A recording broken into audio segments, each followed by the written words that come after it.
Iimbestigahan ng PNP ang mga sinabi ni dating Pangulong Rodrigo Duterte ukol sa posibleng lokasyon ni Kingdom of Jesus Christ Pastor Apollo Kibuloy. Yan ang ulat ni Rod Lagusag.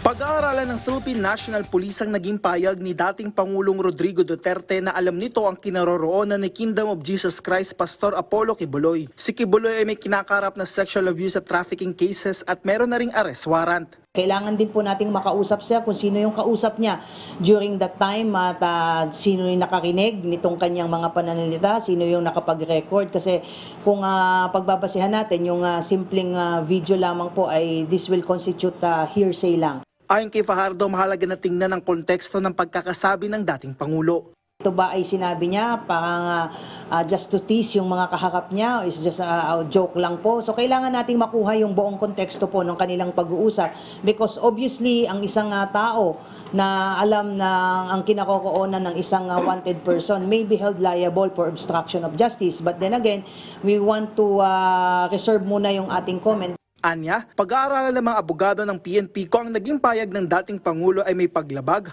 o simpleng salita na taken out of context. Paliwanag ni Fajardo, nag-iingat sila sa pagbibigay ng paghusga hanggat ito ay mapag-aralan. Samantala, ayon sa PNP, nagpapatuloy ang investigasyon kaugnay ng mga pulis na narilib matapos ang paghahain ng warrant of arrest kay Kibuloy. The reason kung bakit po sila narilib ay titignan po kung nagkaroon po ba ng operational lapses during the service po ng warrant of arrest. Sa kabila nito, pinaninindigan ng PNP na legal ang isinagawang operasyon. Muli namang nanawagan ng PNP sa publiko sa sinumang may impormasyon sa kinaroroonan ni Kibuloy na ipagbigay alam sa kanila. Paalala ng PNP, may posibleng kaharapin na kaso ang sinumang posibleng nagkakanlong dito. Rod Lagusad, para sa Pambansang TV, sa Bagong Pilipinas.